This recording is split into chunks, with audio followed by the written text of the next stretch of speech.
Hello everyone, मैं doctor प्रगति गुप्ता और आज इस वीडियो में हम सीखने वाले हैं कुछ ऐसे एक्यूप्रेशर पॉइंट्स के बारे में, कुछ बेसिक इंस्ट्रूमेंट्स का इस्तेमाल करते हुए। तो हम यूज़ करने वाले हैं स्पाइक बॉल और रोलर, जो सिंपल एक्सरसाइजेस करने से, प्रेशर पॉइंट्स पे प्रेशर देने से आपके हैंड में बेटर रिकवरी आ सकती है आफ्टर स्ट्रोक। तो एक्यूप्रेशर पॉइंट्स का पर्पस क्या है उसको आज जान लीजिए। जो हमारा बेसिकली हैंड होता है, उसके साइड के पॉइंट्स होते हैं, वो ब्रेन को डेमोन्स्ट्रेट करते हैं। जब भी हम उन पॉइंट्स पे प्रेशर देते हैं तो हमारा ब्रेन के अंदर स्टिमुलेशन होनी स्टार्ट हो जाती है।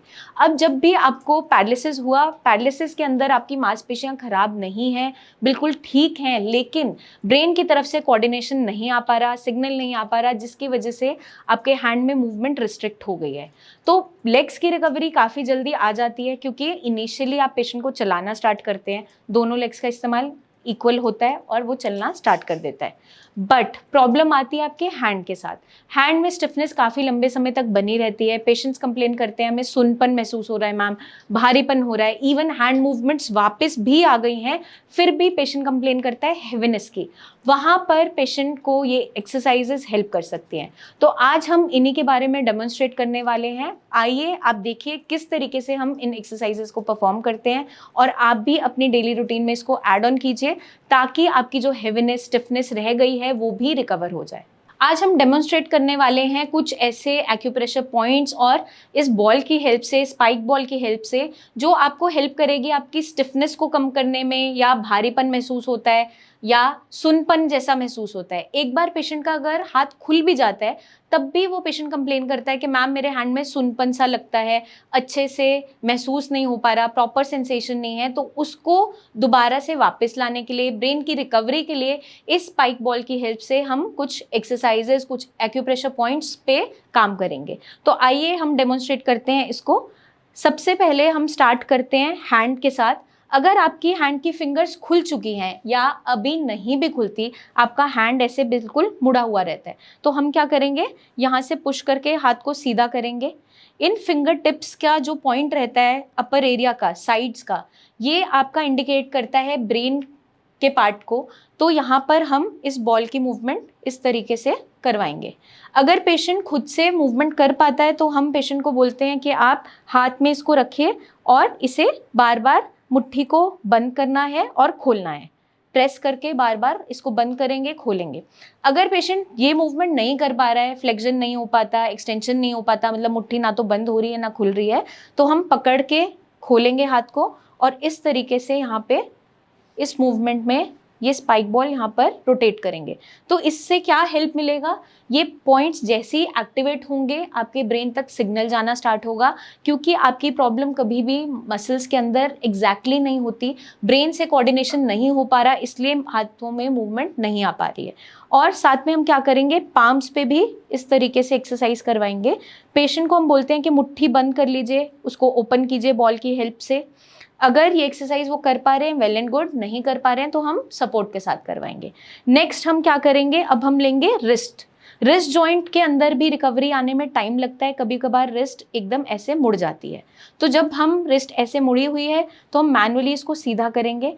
यहाँ पर भी इस बॉल की हेल्प से धीरे धीरे हमें ये मूवमेंट्स करनी है, बहुत जोर के प्रेशर नहीं देना, लाइट प्रेशर देना है, बट एप्रोप्रिएट प्रेशर होना चाहिए। तो यहाँ पर हम इस तरीके से इसकी मूवमेंट करेंगे। अब हम आ जाते हैं एल्बो जॉइंट के ऊपर। अगर एल्बो भी मुड़ी हुई रहती है या सीधी भी हो पा रही है, लेकिन यहाँ पे भी हेवीनेस, स्टिफनेस बहुत ज़्यादा कंप्लेन करता है पेशेंट, तो हम यहाँ पर भी इसकी मूवमेंट इस तरीके से रोटेशन से करवा सकते हैं। अब हम बात करते हैं शोल्डर जॉइंट के बारे में। शोल्डर जॉइंट भी क्योंकि आपका लटक जाता है, वहाँ पर मांसपेशियां उतने अच्छे से काम नहीं कर पा रही होती है, तो मसल्स की टाइटनिंग के लिए, स्ट्रेंथनिंग के लिए हम एक्सरसाइजेस भी करवाते हैं, शोल्डर एक्सरसाइजेस भी करवाते हैं। और इस बॉल की हेल्प से लाइट हैंड से हम इस तरीके से पॉइंट्स पे वर्क करते हैं, ताकि यहाँ का सर्कुलेशन बेटर हो जाए। और सिमिलरली आपका बैक ऑफ जो शोल्डर है वहाँ पर भी आप ये मूवमेंट्स करवा सकते हैं। जो पेशेंट्स कंप्लेन करते हैं नेक में पेन की या स्टिफनेस बहुत ज़्यादा है, इसी बॉल को हम प्लेस करते हैं नेक पे और बहुत लाइट हैंड से इसको सर्कुलर मूवमेंट पे मूव करेंगे। जितनी भी मैंने आपको पॉइंट्स बताए, इसमें हम इसकी जो बॉल की मूवमेंट रखेंगे हमेशा सर्कुलर रखेंगे। It can be clockwise, it can be anti clockwise, but हम जोर के एक जगह दबाएंगे नहीं। बस एक एक्सरसाइज में जहाँ मुट्ठी बंद करना है, खोलना है, वहाँ पर पेशेंट इसको इस तरीके से प्रेस करेगा। और जब वहाँ पर स्टिफनेस और अकड़न बहुत ज़्यादा लगती है, पेशेंट को सुनपन लगता है, उसमें ये काफ़ी अच्छा रिलीफ दे दे। अब हमारा पोर्शन रह जाता है एल्बो से लेके रिस्ट तक का जो फोर आर्म का पोर्शन है। इसमें भी हम बॉल को बहुत लाइट हैंड से इस तरीके से मूव करवा सकते हैं। इवन हम इस रोलर का यूज़ भी कर सकते हैं, तो इस तरीके से स्मूथली आप मूव कर सकते हैं। ये आपको बहुत ही लाइट हैंड से करना है, प्रेशर एक जगह बहुत तेज़ी से नहीं देना है, स्मूथली इसको मूव करना है। इसकी हेल्प से क्या होगा, आपकी सर्कुलेशन बेटर होती चले जाएगी। ब्रेन कमांड भेजने के लिए जब मदद करेगा तो मांसपेशियाँ ठीक रहेंगी। इन पॉइंट्स को करने से हम थोड़ा ब्रेन को स्टिमुलेशन भेजते हैं, क्योंकि हमने जैसे बात किया आपकी फिंगर टिप्स में ब्रेन के लिए एक्यूप्रेशर पॉइंट्स होते हैं, डिफरेंट पॉइंट्स होते हैं आपके हाथ में जो आपके स्टमक से रिलेटेड है, आपके ब्रेन से रिलेटेड है। तो हमें ट्रिगर करना है आपके ब्रेन के पॉइंट्स को। ऐसे हाथ में भी होते हैं, पैर में भी होते हैं। तो आज हमने डिस्कस किया हैंड एक्सरसाइजेस के बारे में कि हाथ की रिकवरी कैसे स्पीड अप करें, क्योंकि लेग की रिकवरी काफ़ी जल्दी आ जाती है, पीछे रह जाता है हाथ। और उसी के लिए हम इन छोटे से बेसिक इंस्ट्रूमेंट्स की हेल्प से काफ़ी अच्छी रिकवरी पा सकते हैं। मैं उम्मीद करती हूँ ये वीडियो आपको हेल्प करेगी जल्दी से जल्दी रिकवरी लाने में।